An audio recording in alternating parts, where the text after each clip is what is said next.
여러분 안녕하세요. 오늘은 경제 뉴스나 금융 기사를 볼 때 자주 등장하는 경제 금융 용어들을 정말 쉽게 풀어드리겠습니다. 어렵게 느껴지는 용어들을 우리 일상생활 예시로 설명해 드릴 테니까 끝까지 집중해 주세요. 이 용어들만 알아도 경제 뉴스가 드라마처럼 재미있게 들릴 겁니다. 시작 전 구독해 놓으시고 틈틈이 경제 용어 익혀서 신나게 경제신문 읽어요. 자, 그럼 바로 시작하겠습니다. 1. 단기금융시장. 단기금융시장은 쉽게 말해서 돈을 급하게 빌려주고 빌리는 시장입니다. 여러분 친구한테 급하게 10,000원 빌린 적 있죠? 다음 주 알바비 나오면 바로 갚을 건데 오늘 당장 필요해서 빌리는 겁니다. 은행이나 기업들도 똑같습니다. 오늘 갑자기 돈이 100억 부족한데 내일 모레 입금될 돈이 있습니다. 그럼 1년 이내 짧은 기간 동안만 빌리는 거죠.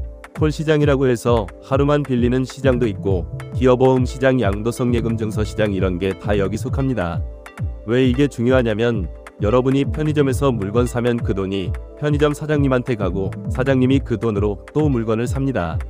돈이 계속 돌아가야 경제가 돌아가는 건데 단기금융시장이 바로 경제의 혈관 같은 겁니다. 여기가 막히면 기업들이 급한 돈을 못 구해서 부도나고 연쇄 반응이 일어납니다. 그리고 한국은행이 금리를 올리거나 내리면 여기서부터 영향을 받습니다. 마치 수도꼭지를 잠그면 집안 전체 물이 안 나오는 것처럼 단기금융시장 금리가 오르면 결국 우리가 은행에서 받는 예금 금리나 대출 금리도 따라 올라가는 겁니다. 이 달리와 복리. 달리는 원금에만 이자가 붙는 겁니다. 여러분이 친구한테 100만원 빌려줬는데 한 달에 이자 1만원씩 받기로 했습니다. 1년이 지나면 12만원 받죠. 2년이 지나면 24만원 받고 매달 딱 1만원씩만 받는 게 달리입니다. 근데 복리는 달라요. 첫 달에 이자 1만원 받으면 그걸 원금에 보탭니다. 그럼 다음 달에는 101만원에 대한 이자를 받는 거죠. 그 다음 달에는 또 늘어난 금액의 이자를 받고 이자가 이자를 낳는 겁니다. 예를 들어볼게요. 1억 원을 연 3%로 2년간 예금한다고 해봅시다. 달리면 2년 후에 100만원 받습니다. 매년 300만원씩 딱 정해진 이자만 받는 거니까 계산이 간단하죠. 근데 복리면 100만 14만원 받습니다. 14만원 차이 별거 아닌 것 같습니다. 근데 여기서 마법이 시작됩니다. 10년만 지나면 달리는 130백만원인데 복리는 134백만원이 넘습니다. 20년 지나면 달리는 160백만원인데 복리는 180백만원이 넘습니다. 시간이 지날수록 눈덩이처럼 불어나는 거죠. 72 법칙이라는 게 있습니다. 복리로 돈이 2배가 되는 기간을 알 수 있는 공식인데 72를 이자율로 나누면 됩니다. 연 3%면 72 나누기 3에서 24년이면 2배가 됩니다. 1억이 2억 되는 거죠. 달리였으면 33년 걸렸을 겁니다. 9년이나 차이 납니다. 연 6%면 12년이면 2배가 되고 연 10%면 7.2년이면 2배입니다. 그래서 젊을 때부터 꾸준히 저축하라는 겁니다. 20대에 시작하면 복리 효과로 60대 되면 엄청난 돈이 모이는 거죠. 아인슈타인이 복리를 인류 최대의 발명품이라고 했다는 말이 있습니다. 그만큼 강력한 겁니다. 3. 단위노동 비용. 라면 하나 만드는데 인건비가 얼마 드느냐는 겁니다. 농심에서 라면 하나 만드는데 인건비 100원 들고 중국 회사는 50원 든다고 해봅시다. 그럼 중국 라면이 가격 경쟁력이 있는 거죠. 국제 경쟁력 따질 때 정말 중요한 지표입니다. 계산은 간단합니다. 시간당 임금을 노동 생산성으로 나누면 됩니다. 노동 생산성이 뭐냐면 직원 한 명이 한 시간에 라면을 몇 개 만드느냐는 겁니다. 한국 공장 직원은 시급 2만원 받고 한 시간에 라면 200개 만듭니다. 그럼 라면 한 개당 인건비가 100원이죠. 중국 공장 직원은 시급 5,000원 받는데 한 시간에 라면 50개밖에 못 만듭니다. 그럼 라면 한 개당 인건비가 똑같이 100원입니다. 중국이 임금은 싸지만 생산성이 낮으니까 단위노동 비용은 똑같은 겁니다. 그래서 임금이 올라도 자동화하고 기술 개발해서 생산성을 높이면 경쟁력을 유지할 수 있습니다. 한국이 중국보다 임금이 몇 배 비싼데도 SS 대기업이나 현대차가 잘 나가는 이유가 바로 이겁니다. 로봇 쓰고 AI 도입해서 한 명이 엄청 많이 만드니까 단위노동 비용이 낮아지는 거죠. 4. 단일금리 방식과 복수금리 방식. 이건 국채나 통화안정증권 같은 걸 경매로 팔 때 가격 정하는 방식입니다. 경매 본 적 있죠? 미술품 경매에서 제일 높은 가격 부른 사람이 그 가격에 삽니다. 국채 경매도 비슷한데 방식이 두 가지입니다. 복수금리 방식은 각자 부른 가격으로 사는 겁니다. A은행이 금리 3%에 사겠다고 했으면 3%로 사고 B은행이 2.5%에 사겠다고 했으면 2.5%로 삽니다. 각자 부른 금리가 다 다릅니다. 단일금리 방식은 낙찰된 사람 중에 제일 높은 금리로 모두 똑같이 사는 겁니다. A은행이 3%, B은행이 2.5%, C은행이 2.8% 불렀습니다. 다 낙찰됐다면 셋 다 제일 높은 3%로 삽니다. B은행 입장에서는 2.5%에 사려고 했는데 3%로 사게 되니까 이득이죠. 어느 게 유리하냐면 돈 빌려주는 입장에서는 당연히 단일금리가 유리합니다. 더 높은 금리 받으니까요. 한국은행이 돈을 흡수할 때는 은행들한테 유리하게 단일금리를 주로 씁니다. 은행들이 돈을 한국은행에 맡기는 건데 이자를 많이 줘야 맡기잖아요. 반대로 한국은행이 은행들한테 돈을 빌려줄 때는 복수금리를 씁니다. 가능한 낮은 금리로 빌려주려는 거죠. 5담보인정 비율 LTV, 집 살 때 대출 얼마까지 받을 수 있냐를 정하는 비율입니다. 5억짜리 아파트를 산다고 해봅시다. LTV가 70%면 3억 5천까지 빌릴 수 있습니다. 나머지 1억 5천은 내 돈으로 내야 하는 거죠. 이걸 왜 규제하냐면 여러분이 5억짜리 집을 살 때 5억을 다 빌릴 수 있다고 해봅시다. 그럼 돈 없어도 집을 살 수 있잖아요. 다들 대출받아서 집을 사니까 집값이 미친듯이 오릅니다. 그래서 정부가 LTV를 낮춰서 대출을 못 받게 막는 겁니다. 강남 아파트가 과열되면 강남은 LTV를 40%로 낮춥니다. 5억짜리 집 사려면 2억만 빌릴 수 있고 3억은 내 돈이 있어야 하는 거죠. 돈 없는 사람은 못 사니까 집값이 안정되는 겁니다. 반대로 경기 안 좋으면 LTV를 올려줍니다. 70%, 80%로 올리면 사람들이 대출을 많이 받아서 집을 사니까 경기가 살아나는 거죠.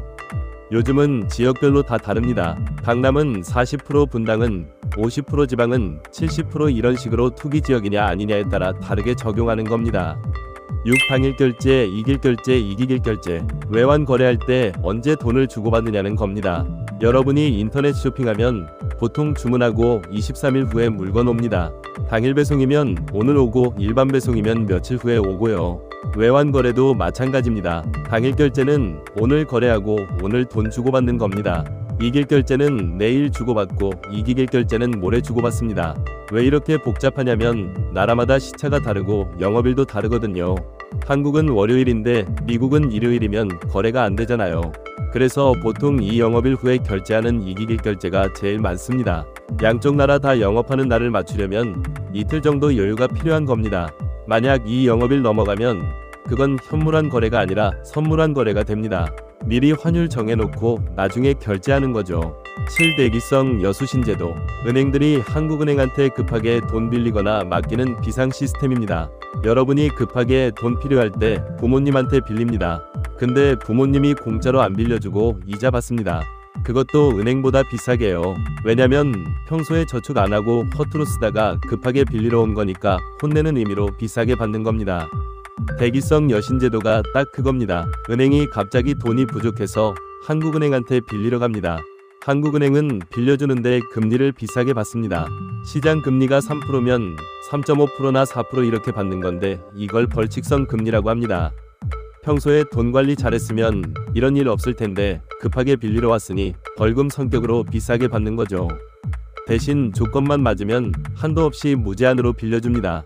그래서 은행들한테는 최후의 보루입니다. 정말 급하면 여기서 빌릴 수 있다는 안전판이 있는 거죠. 반대로 대기성 수신제도는 은행이 돈이 남을 때 한국은행에 맡기는 건데 이자를 적게 줍니다. 시장 금리가 3%면 2.5% 이런 식으로요. 왜 적게 주냐면 은행이 돈을 잘 운용 못해서 남는 거니까 적게 주는 겁니다. 이렇게 위아래로 금리 상한선과 하한선을 만들어서 시장 금리가 너무 튀지 않게 관리하는 겁니다. 8. 대량 지급. 월급이나 연금처럼 한꺼번에 많은 사람한테 돈 보낼 때 쓰는 편리한 시스템입니다. 여러분이 동창회 회비를 걷는다고 해봅시다. 친구 50명한테 5만원씩 받아야 합니다. 한 명씩 계좌번호 입력해서 송금하면 엄청 귀찮잖아요. 50번을 입력해야 하는 겁니다. 대량 지급은 이걸 한 번에 처리해줍니다. 엑셀 파일에 이름이랑 계좌번호랑 금액 쫙 적어서 올리면 클릭 한 번에 50명한테 다 보내집니다. 회사가 직원 1000명한테 월급 줄 때도 마찬가지입니다. 대량 지급 시스템 없으면 격리 직원이 며칠 밤 새야 합니다. 근데 이거 쓰면 5분이면 끝납니다. 그것도 은행 하나만 거래해도 다른 은행 계좌로도 다 보낼 수 있습니다. 국민은행 쓰는 회사가 우리은행 계좌 가진 직원한테도 보낼 수 있다는 거죠. 날짜 예약도 할 수 있습니다. 25일에 월급 주기로 했으면 미리 세팅해 놓으면 25일 되면 자동으로 입금됩니다. 공무원 월급, 국민연금, 배당금 이런 거 다 이 시스템으로 지급됩니다. 대손 충당금 적립 비율. 은행이 돈 빌려줬는데 못 받을 것 같으면 미리 손실로 처리해 놓는 겁니다. 여러분이 친구한테 100만원 빌려줬는데 친구가 사업 망했습니다. 돌려받을 가능성이 별로 없죠. 그럼 마음속으로 그 돈은 날아간 돈이라고 포기합니다. 은행도 똑같습니다. A기업한테 100억 빌려줬는데 A기업이 부도 직전입니다. 아직 안 망했지만 거의 못 받을 것 같습니다. 그럼 미리 100억을 손실로 처리하고 따로 돈을 떼어놓습니다. 나중에 진짜 못 받으면 이미 처리해 놓은 거니까 충격이 덜한 거죠. 이렇게 떼어놓은 돈이 대손충당금입니다. 대손충당금 적립 비율은 이 떼어놓은 돈이 부실대출에 비해 얼마나 되느냐는 겁니다. 부실대출이 1000억인데 대손충당금이 700억이면 70%입니다. 이 비율이 높을수록 은행이 대비를 잘하고 있다는 겁니다. 낮으면 위험한 거고요. 2008년 금융위기 때 문제가 됐습니다. 미국 은행들이 대손충당금을 충분히 안 쌓아놨거든요. 서브프라임 모기지 부실이 터지니까 은행들이 한꺼번에 무너진 겁니다. 그래서 지금은 규제가 강화돼서 은행들이 충분히 쌓아놓게 하고 있습니다. 10대 안정기. 2008년 금융위기 전까지 약 20년 동안 세계 경제가 평화로웠던 시기입니다. 1980년대 중반부터 2007년까지 물가도 안정되고 경기도 크게 안 나빴습니다. 마치 골디락스 같았죠. 너무 뜨겁지도 차갑지도 않고 딱 적당한 상태요. 왜 이렇게 좋았냐면 여러 이유가 있습니다. 첫째, 중앙은행들이 물가 관리를 정말 잘했습니다. 인플레이션을 딱 2% 선에서 잘 유지했거든요. 둘째, IT 혁명이 일어나서 생산성이 엄청 올라갔습니다. 컴퓨터 인터넷이 보급되면서 일하는 방식이 완전히 바뀐 거죠. 셋째, 세계화가 진행되면서 값싼 중국산 제품이 들어와서 물가가 안정됐습니다. 넷째, 금융 시스템이 발전해서 충격을 잘 흡수할 수 있게 됐습니다. 다섯째, 운도 좋았습니다. 전쟁이나 오일 쇼크 같은 큰 사건이 별로 없었거든요. 그래서 경제학자들이 이제 경기 침체는 옛날 얘기다, 우리는 대안정기에 진입했다 이렇게 말했습니다. 근데 2008년 금융위기가 터지면서 이게 다 환상이었다는 게 드러났죠. 집값 거품이 꺼지면서 세계 경제가 나락으로 떨어졌습니다. 그런데 재미있는 게 2014년쯤부터 또 대안정기 2.0이라는 말이 나왔습니다. 금융위기 충격에서 벗어나서 세계 경제가 다시 안정을 찾았다는 거죠. 근데 2020년 코로나가 터지면서 또 뒤집혔습니다. 역사는 반복되나 봅니다. 11 대외의존도. 우리나라 경제가 해외 거래에 얼마나 의존하는지를 숫자로 나타낸 겁니다. 한국은 이게 엄청 높습니다. 수출과 수입을 합친 게 GDP의 70%가 넘습니다. 쉽게 말해서 우리나라에서 버는 돈의 70% 이상이 외국과의 거래에서 나온다는 거죠. 왜 이렇게 높으냐면 우리나라는 땅이 좁고 인구가 적어서 내수 시장이 작거든요. SS 대기업이 갤럭시를 만들어도 한국 사람들한테만 팔면 얼마 못 팝니다. 그래서 전 세계에 수출하는 겁니다. 현대차도 마찬가지입니다. 한국에서만 팔면 망합니다. 미국, 중국, 유럽에 팔아야 하는 거죠. 반대로 석유, 천연가스 같은 건 우리나라에 없으니까 전부 수입해야 하고요. 대외 의존도가 높으면 장단점이 있습니다. 장점은 세계 경기가 좋으면 우리도 덩달아 좋아집니다. 2000년대 중국이 폭풍 성장할 때 우리도 떡상했잖아요. 단점은 세계 경기가 나쁘면 우리도 바로 타격받습니다. 2008년 미국발 금융위기가 터졌는데 우리도 직격탄 맞았죠. 미국이 재채기하면 한국이 감기 걸린다는 말이 괜히 나온 게 아닙니다. 그래서 요즘은 내수도 키우고 수출 시장도 다변화하려고 노력하고 있습니다. 중국한테만 의존하지 말고 동남아, 인도, 중동 이런 데도 팔자는 거죠. 12 대외지급 준비자산. 쉽게 말해서 나라가 비상금으로 갖고 있는 외화입니다. 외환보유액이라고도 하는데 달러, 유로, 엔화 이런 거 얼마나 갖고 있느냐는 겁니다. 왜 이게 필요하냐면 갑자기 외환위기 터지면 이걸로 버티는 거거든요. 1997년 IMF 외환위기 때를 생각해봅시다. 외국 투자자들이 한국에서 돈 빼가면서 달러가 바닥났습니다. 수입 대금 못 갚고 빚도 못 갚고 나라가 부도 직전까지 갔었잖아요. 그때 우리 외환보유액이 너무 적였어서 IMF한테 손 벌려서 돈 빌렸죠. 그 뒤로 정부가 정신 차려서 외환보유액을 엄청 쌓아놓은 지금은 4천억 달러가 넘습니다. 세계 9위 정도 되는 것으로 알고 있습니다. 이게 많으면 뭐가 좋으냐면 첫째 위기가 와도 버틸 수 있습니다. 외국 투자자들이 돈 뺏가도 우리가 가진 달러로 막을 수 있는 거죠. 둘째, 환율이 안정됩니다. 달러가 부족해서 환율이 폭등하는 거 막을 수 있거든요. 셋째, 국가 신용도가 올라갑니다. 저 나라는 외환 보유액이 많으니까 안전하다 이렇게 평가받는 거죠. 신용 등급이 올라가면 해외에서 돈 빌릴 때 이자를 적게 내도 됩니다. 금, SDR, IMF 포지션 이런 것도 다 포함되는데 대부분은 달러입니다. 미국 국채 같은데 투자해서 보관하고 있습니다. 13. 대체 비용 리스크. 거래 상대방이 약속을 못 지켜서 다른 거래로 바꿔야 할 때 손해보는 겁니다. 여러분이 친구랑 중고나라에서 아이폰 거래하기로 했습니다. 70만 원에 사기로 했는데 친구가 갑자기 못 판다고 합니다. 그럼 어떻게 합니까? 다른 사람한테 사야 하는데 그 사이 시세가 올라서 80만 원이 됐습니다. 10만 원 더 내야 하는 거죠. 이게 대체 비용 리스크입니다. 금융거래에서도 똑같이 일어납니다. A은행이 B은행이랑 환율 1100원에 달러 1억 달러어치 거래하기로 했습니다. 근데 B은행이 파산했습니다. 그럼 A은행은 C은행이랑 새로 거래해야 하는데 환율이 1200원으로 올랐습니다. 100억 손해보는 거죠. 2008년 리먼 브라더스 사태 때 이런 일이 폭발적으로 일어났습니다. 리먼이랑 거래하던 수많은 회사들이 갑자기 거래처를 잃은 겁니다. 다들 새로운 거래처를 찾아야 했는데 그 과정에서 엄청난 손실이 발생했죠. 시장도 패닉 상태라 가격이 막 튀었거든요. 그래서 요즘은 거래 상대방 신용도를 엄청 꼼꼼히 체크하고 담보도 많이 요구합니다. 믿을만한 상대랑만 거래하려고 하는 거죠. 중앙청산소라는 것도 만들어서 거래소가 중간에서 보증을 서주기도 합니다. 14. 대체제. 서로 비슷한 역할을 해서 바꿔 쓸 수 있는 물건들을 말합니다. 코카콜라 가격이 오르면 펩시를 사는 것처럼요.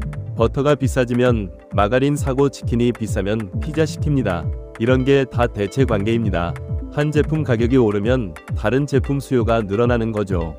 요즘 딱 좋은 예가 있습니다. 삼겹살 가격이 미쳤잖아요. 200g에 만원 넘게 합니다. 그러니까 사람들이 닭고기로 갈아탔습니다. 닭가슴살, 닭다리 이런 거 소비가 엄청 늘었대요. 돼지고기랑 닭고기가 대체제인 거죠. 또 커피도 마찬가지입니다. 스타벅스가 5,000원, 6,000원 하니까 사람들이 편의점 커피로 갈아탑니다. 메가커피, 백다방 이런 데도 인기 많고요.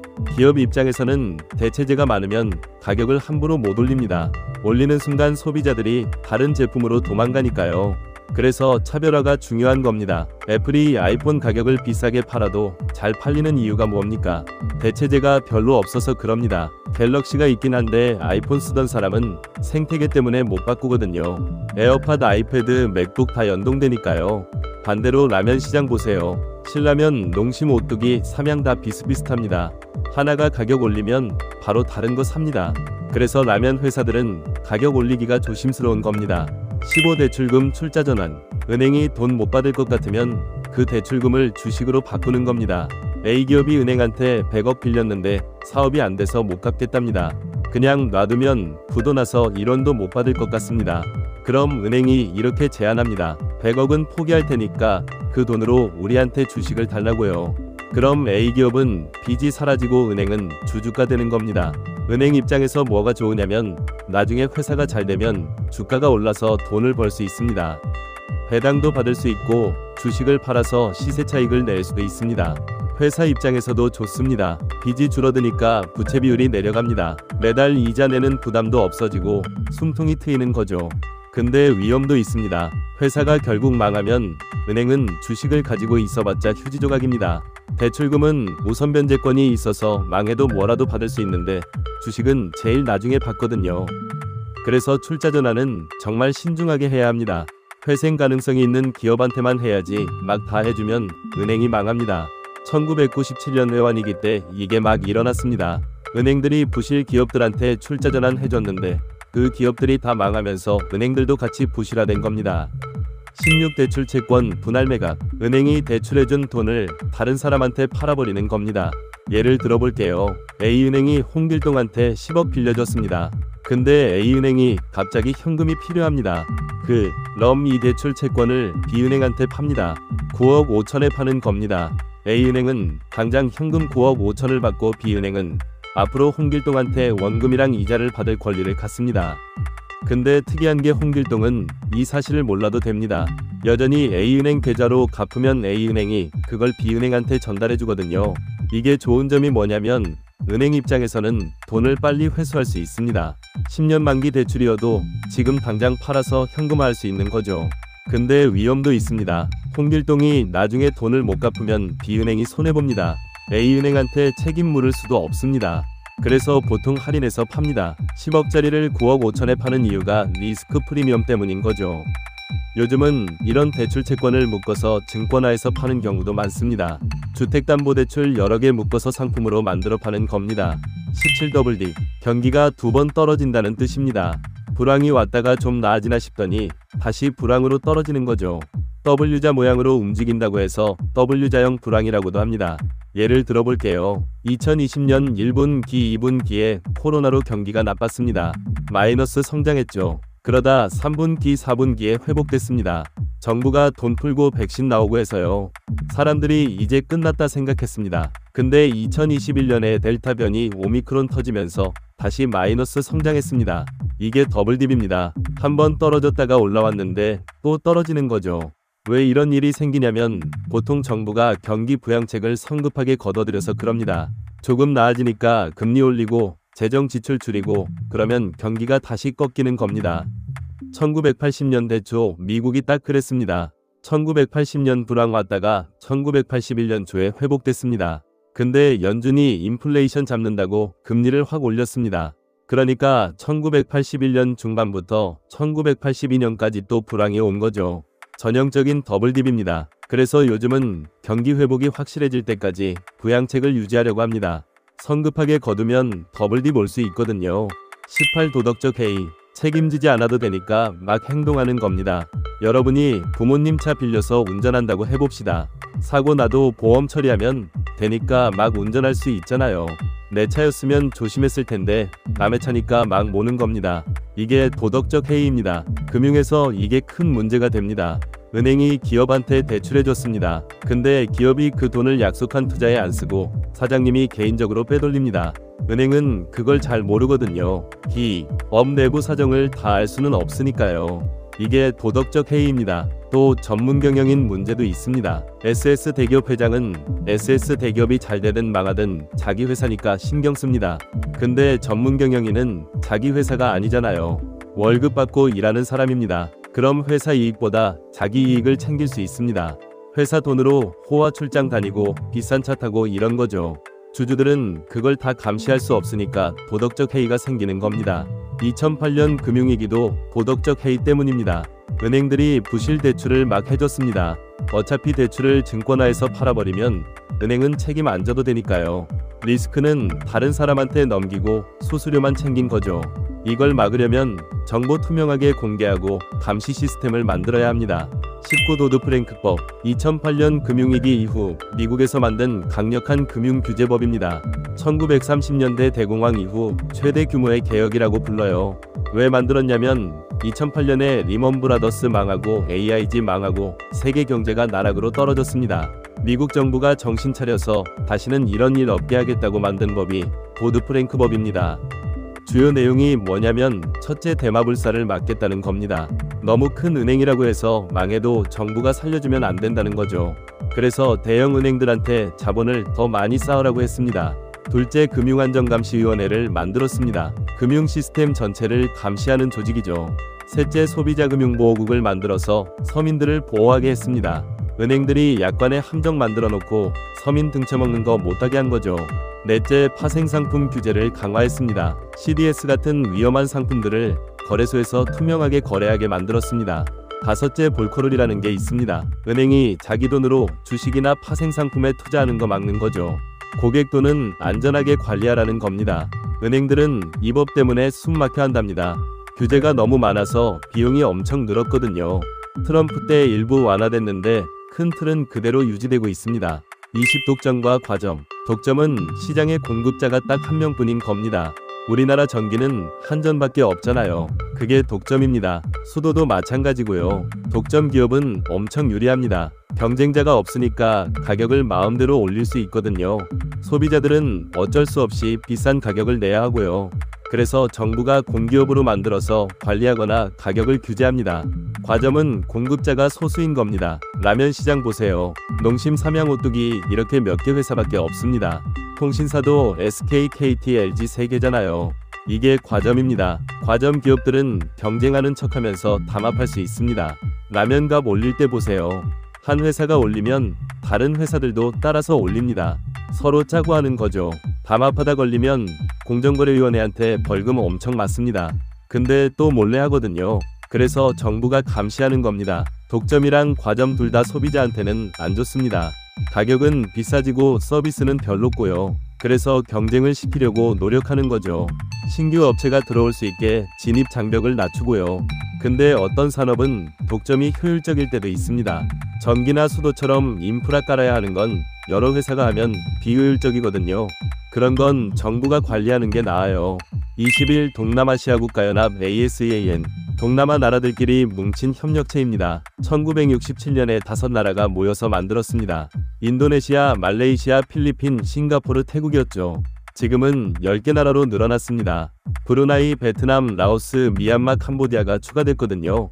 냉전시대 때 공산주의 세력이 동남아로 내려오는 걸 막으려고 뭉친 거죠. 또 경제적으로도 협력하려고요. 지금은 아세안 경제공동체라고 해서 거의 하나의 시장처럼 운영됩니다. 관세 낮추고 사람 물자가 자유롭게 이동할 수 있게 하고요. 인구가 6억 5천만 명입니다.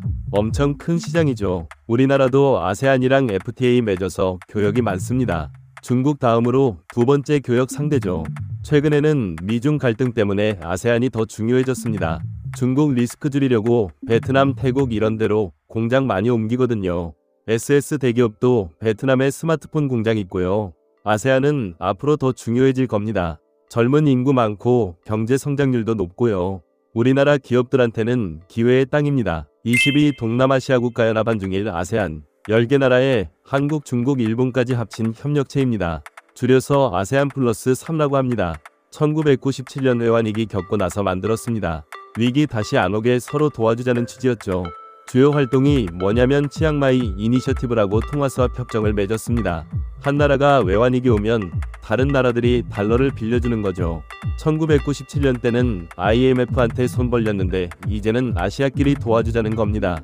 아시아 채권 시장도 육성하고 있습니다. 달러 말고 아시아 통화로 거래하는 시장을 만들자는 거죠. 정상회의도 정기적으로 열립니다. 한중일 정상이랑 아세안 정상들이 모여서 경제 협력 논의도 하는데 요즘은 좀 삐걱거립니다. 한중일 사이가 안 좋거든요. 역사 문제, 영토 문제로 싸우고요. 그래도 경제 협력은 계속하고 있습니다. 어쨌든 서로 이익이 되니까요. 인구만 20억 명이 넘습니다. GDP 합치면 세계 2위죠. 잠재력이 엄청난 겁니다. 이게 제대로 뭉치면 유럽연합 못지않은 협력체가 될 수 있습니다. 23 동남아중앙은행기구 SEACN 동남아 중앙은행들끼리 만든 모임입니다. 1966년에 시작했으니까 꽤 오래됐죠. 처음에는 7개 나라였는데 지금은 19개로 늘었습니다. 한국은행도 1990년에 가입했습니다. 뭐 하는 곳이냐면 중앙은행 직원들 교육시키고 경제금융 관련 연구도 하고 정보 교환하고 그럽니다. 말레이시아 쿠알라룸푸르에 본부가 있고 여기서 연수 프로그램 많이 해요. 한국은행 직원들도 가서 배우고 옵니다. 다른 나라 중앙은행 사람들이랑 친해지는 것도 중요하거든요. 나중에 위기 오면 서로 도와줄 수 있잖아요. 운영비는 회원국들이 똑같이 나눠냅니다. 총재회, 집행위원회, 이사회 이렇게 조직이 돼 있고요. 솔직히 일반인한테는 별로 안 중요한 기구입니다. 중앙은행 사람들끼리 친목 도모하고 공부하는 모임이니까요. 근데 금융 전문가들한테는 의미 있는 곳입니다. 아시아 금융협력의 초석이거든요. 24 동아시아 외환위기 1997년에 터진 위기입니다. IMF 외환위기라고도 하죠. 태국에서 시작됐고 태국이 달러의 환율을 고정해놨는데 버티질 못하고 포기했습니다. 그러니까 바트와 가치가 폭락했고 여파가 인도네시아, 말레이시아, 필리핀으로 번졌습니다. 다들 통화 가치 폭락하고 외환 부족해지고 난리 났습니다. 11월에는 한국도 터졌죠. 대기업들이 연쇄 부도나고 은행들이 부실해지고요. 외국 투자자들이 돈을 빼가니까 달러가 바닥났습니다. 수입 대금도 못 갚고 빚도 못 갚고요. 결국 12월에 IMF한테 손 벌렸습니다. 195억 달러 빌렸죠. 대신 IMF가 요구하는 대로 다 해야 했습니다. 금리 확 올리고 재정 긴축하고 기업 구조 조정하고요. 국민들은 정말 힘들었습니다. 실업자 넘쳐나고 거리에 노숙자 생기고 금 모으기 운동도 했잖아요. 나라 빚 갚으려고 국민들이 금붙이 내놓은 거죠. 1998년이 정말 바닥이었습니다. 경제 성장률이 마이너스였거든요. 근데 1999년부터 회복되기 시작했습니다. 구조조정하면서 체질이 강해진 거죠. 지금 생각하면 악몽 같은 시기였습니다. 근데 그 덕분에 우리가 배운 것도 많습니다. 외환 보유액 엄청 쌓아놓았고 기업들도 부채 비율 낮추고 튼튼해졌죠. 25 동아시아 태평양 중앙은행 기구 EMEAP 동아시아랑 태평양 지역 중앙은행들 모임으로 1991년에 만들어졌고 회원이 11개 나라입니다. 한국, 호주, 중국, 홍콩, 인도네시아, 일본, 말레이시아, 뉴질랜드, 필리핀, 싱가포르, 태국이죠. 뭐 하는 곳이냐면 경제 금융 정보 다 공유하고 위기관리 협력도 합니다. 아시아 채권 펀드 운영합니다. 이게 재미있는데요. 회원국 중앙은행들이 돈을 모아서 아시아 채권에 투자하는 펀드를 만든 겁니다. 아시아 채권 시장을 키우자는 취지죠. 총재회의 임원회의 이렇게 정기적으로 만납니다. 한국은행 총재님도 참석하고요. 금융위기 예방하고 확산 막는 게 주요 목적입니다. 1997년 외환위기 겪고 나서 다시는 그런 일 없게 하자고 뭉친 거거든요.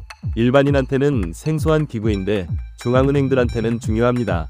서로 정보 교환하고 협력하는 채널이니까요.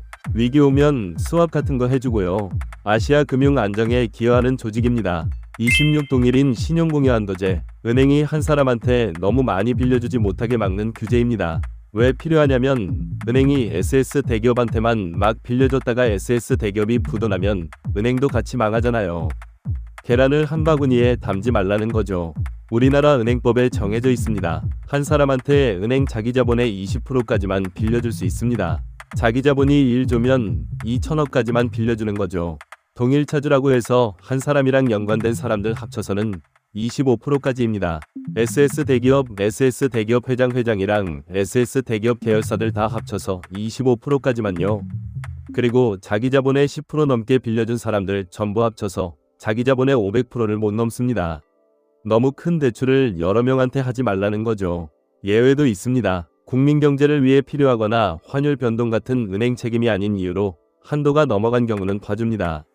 이 규제는 바젤위원회에서 만든 거액 익스포저 규제랑 거의 똑같습니다. 전 세계 은행들이 다 비슷하게 적용하고 있습니다. 은행을 안전하게 지키려는 거죠. 27 동일인과 특수관계인, 은행법에서 한 사람으로 보는 범위입니다. SS 대기업 회장 개인만이 아니라 SS 대기업 회장이랑 연관된 사람들 다 포함하는 거죠. 특수관계인이 누구냐면 첫째 가족입니다. 배우자, 부모, 자식, 형제자매 이런 사람들이죠. 둘째 지분 관계입니다. SS 대기업 회장이 30% 이상 지분 가진 회사들이요. SS 대기업전자, SS 대기업물산 이런데요. 셋째 위결권, 공동 행사입니다. 서로 짜고 위결권 같이 행사하는 사람들이죠. 왜 이렇게 넓게 보냐면 편법으로 한도 규제 피하는 거 막으려고요. SS 대기업 회장이 한도 다 찼으면 부인 명의로 빌리고 그 다음에는 자식 명의로 빌리고 이런 식으로 할 수 있잖아요. 그래서 가족이랑 계열사 다 묶어서 한 사람으로 보는 겁니다. 재벌 총수 일가를 규제하려는 목적도 있습니다. 한 사람이 너무 많이 빌려서 은행을 위험하게 만들지 못하게 해요. 은행 입장에서는 좀 복잡합니다. 대출 심사할 때 특수관계인 다 찾아야 하거든요. 근데 금융 시스템 안정을 위해서는 필요한 규제입니다. 28 동태적 대손충당금 제도. 경기에 따라 대손충당금을 다르게 쌓는 겁니다. 보통은 대출이 연체되면 그때 대손충당금 쌓잖아요. 근데 그러면 문제가 생깁니다. 경기 좋을 때는 연체가 적으니까 대손충당금을 적게 쌓습니다. 은행이 돈 많이 벌고 자본이 늘어납니다. 그럼 대출을 더 많이 해줍니다. 경기가 더 과열되는 거죠. 반대로 경기 나쁠 때는 연체가 많으니까 대손충당금을 엄청 쌓아야 합니다.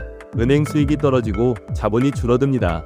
그럼 대출을 줄입니다. 경기가 더 나빠지는 거죠. 경기를 더 극단적으로 만드는 문제가 있습니다. 동태적 대손충당금은 이걸 반대로 하는 겁니다. 경기 좋을 때 대손충당금을 많이 쌓습니다. 미래 위기에 대비하는 거죠. 경기 나쁠 때는 미리 쌓아놓은 걸 쓰면 되니까 덜 쌓아도 됩니다. 그럼 경기를 안정시키는 효과가 있습니다. 스페인이 2000년에 처음 도입했습니다. 2008년 금융위기 때 스페인 은행들이 다른 나라보다 덜 다친 이유가 이거였답니다. 미리 쌓아놓은 대손충당금으로 위기를 버틴 거죠. 요즘은 많은 나라에서 도입하고 있습니다. 경기 과열 막고 위기 대비하는 일석이조 효과가 있거든요. 29 동행종합지수. 지금 경기가 어떤지를 보여주는 지수입니다. 선행, 동행, 우행 세 가지 경기종합지수가 있는데 그중 하나죠. 선행은 미래를 예측하고 후행은 과거를 확인하는 거고 동행은 지금을 보여주는 겁니다. 뭘 보냐면 공업 생산이 얼마나 되는지요. 서비스업 생산은 얼마나 되는지요. 수입은 얼마나 하는지요. 취업자는 얼마나 느는지요. 소매 판매는 얼마나 되는지요. 이런 지표들을 종합해서 만듭니다. 기준 연도를 100으로 잡고요. 지금 105면 경기가 5% 좋아진 거고요. 95면 5% 나빠진 겁니다. 이게 계속 올라가면 경기가 확장 국면이고요. 내려가면 수축 국면입니다. 통계청에서 매달 발표합니다. 경제 뉴스 보면 동행지수가 어떻고 하는 말 나오잖아요. 정부가 정책 결정할 때도 이거 봅니다. 동행지수가 계속 떨어지면 경기 부양책을 쓰고요. 계속 올라가면 긴축 정책을 씁니다. 일반인도 이거 보면 지금 경기가 어떤지 감을 잡을 수 있습니다. 내 사업을 확장할지 말지 결정하는데 참고가 되죠. 30 듀레이션 채권. 투자할 때 정말 중요한 개념입니다. 평균 회수 기간이라고 보면 됩니다. 예를 들어볼게요. 10년 만기 채권을 샀습니다. 근데 이 채권은 매년 이자를 줍니다. 1년 후에 100만원, 2년 후에 100만원 이런 식으로요. 그럼 실제로는 10년을 다 기다려야 하는 게 아니잖아요. 중간중간 돈을 받으니까요. 이걸 평균 내면 실제 회수 기간은 한 7년쯤 됩니다. 이게 듀레이션입니다. 왜 중요하냐면 금리가 변하면 채권 가격이 변하는데 그 변화폭을 알려주거든요. 듀레이션이 길면 금리 변화에 민감합니다. 금리 1% 오르면 채권 가격이 듀레이션만큼 떨어집니다. 듀레이션이 7이면 7% 떨어지는 거죠. 반대로 금리 내리면 가격은 올라가고요. 그래서 금리가 오를 것 같으면 듀레이션 짧은 채권 사야 합니다. 손실이 적으니까요. 금리가 내릴 것 같으면 듀레이션 긴 채권 사면 떡상하는 거죠. 채권 펀드 가입할 때도 듀레이션 확인하세요. 듀레이션 긴 펀드는 금리 변화에 민감하니까 위험도가 높습니다. 짧은 펀드는 안전한 대신 수익률이 낮고요. 30일 등록 발행. 채권을 실물로 안 찍고 컴퓨터에만 등록하는 겁니다.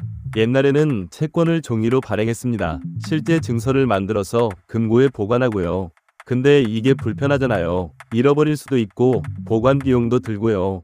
그래서 요즘은 거의 다 등록 발행합니다. 한국예탁결제원 컴퓨터에 누가 얼마만큼 가지고 있다고 기록만 하는 거죠. 마치 주식처럼요. 장점이 많습니다. 발행 비용이 안 듭니다. 종이 안 찍으니까요. 보관 걱정도 없습니다. 컴퓨터에 있으니까요. 거래도 편합니다. 클릭 한 번이면 주인이 바뀌거든요. 이자 줄 때도 편합니다. 실물이면 증서 확인해야 하는데 등록 발행이면 그냥 전산으로 확인하면 됩니다. 지금 국채통화안정증권 회사채 거의 다 등록 발행입니다. CD도 2006년부터 등록 발행으로 바뀌었고요. 앞으로는 모든 채권이 등록 발행으로 갈 겁니다. 디지털 시대니까요. 32 디레버리징. 빚을 줄이는 겁니다. 레버리지가 빚내서 투자하는 거잖아요. 디레버리징은 그 반대로 빚을 갚는 거죠. 개인이나 기업이나 나라나 다 할 수 있습니다. 왜 하냐면 빚이 너무 많으면 위험하니까요. 금리가 오르면 이자 부담이 커지고요. 경기가 나빠지면 빚 못 갚아서 파산할 수 있고요. 그래서 빚을 줄이는 겁니다. 어떻게 줄이냐면 개인이면 씀씀이 줄이고 저축해서 갚습니다. 기업이면 자산을 팔거나 증자를 해서 갚고요. 나라면 재정 긴축해서 빚을 줄입니다. 2008년 금융위기 이후에 디레버리징이 엄청 일어났습니다. 가게도 기업도 은행도 다 빚을 줄였거든요. 집값이 떨어지고 자산 가치가 하락하니까 빚부터 줄이려고 한 거죠. 문제는 다 같이 디레버리징하면 경기가 더 나빠진다는 겁니다. 소비가 줄고 투자가 줄고 경제가 위축되거든요. 그래서 정부가 나서서 빚을 늘립니다. 민간이 빚 줄이면 정부가 빚 늘려서 경기를 떠받치는 거죠. 실제로 2008년 이후 각국 정부 부채가 엄청 늘었습니다. 33 디스인플레이션. 물가는 오르는데 오르는 속도가 느려지는 겁니다. 물가 상승률이 낮아진다는 뜻이죠. 예를 들어볼게요. 작년에 물가가 5% 올랐습니다. 올해는 3% 올랐습니다. 내년에는 2% 오를 것 같습니다. 물가는 계속 오르는데 오르는 속도가 줄어들죠. 이게 디스인플레이션입니다. 디플레이션이랑 헷갈리면 안 됩니다. 디플레이션은 물가가 떨어지는 겁니다. 마이너스 인플레이션이죠. 디스인플레이션은 물가가 오르긴 하는데 천천히 오르는 겁니다. 왜 생기냐면 중앙은행이 금리를 올리면 디스인플레이션이 옵니다. 돈이 덜 풀리니까 물가 상승이 둔화되는 거죠. 유가가 떨어져도 디스인플레이션이 옵니다. 생산 비용이 줄어드니까 물가가 덜 오르는 거죠. 단기적으로는 좋습니다. 물가가 안정되니까요. 근데 계속되면 위험합니다. 사람들이 앞으로 더 떨어질 거라고 예상하면 소비를 미루거든요. 그럼 경기가 나빠지고 디플레이션으로 갈 수 있습니다. 그래서 중앙은행이 적절히 관리해야 합니다. 34. 디커플링. 경제가 서로 다르게 움직이는 겁니다.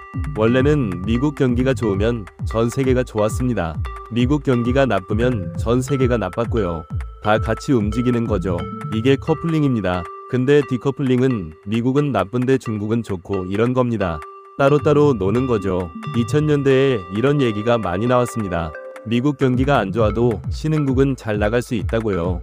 중국, 인도, 브라질 이런 나라들이 자체 성장 동력이 있다는 거죠. 실제로 2008년 금융위기 때 미국, 유럽은 망했는데 중국은 성장했거든요. 디커플링이 맞는 것 같았습니다. 근데 요즘은 다시 커플링 되고 있습니다. 세계화가 너무 진행돼서 다 연결돼 있거든요. 미국이 재채기하면 한국도 감기 걸립니다. 주가나 환율도 디커플링 될 수 있습니다. 미국 주가는 오르는데 한국 주가는 떨어지고 이런 거예요. 완전한 디커플링은 어렵습니다. 세계 경제가 너무 얽혀 있거든요. 35. 디플레이션. 물가가 계속 떨어지는 겁니다. 인플레이션의 반대죠. 예를 들어볼게요. 작년에 라면이 1,000원이었습니다. 올해는 950원입니다. 내년에는 900원 될 것 같습니다. 물가가 계속 떨어지는 거죠. 좋은 거 아니냐고요. 물건 싸지니까요. 근데 무서운 게 디플레이션입니다. 왜냐면 악순환이 생기거든요.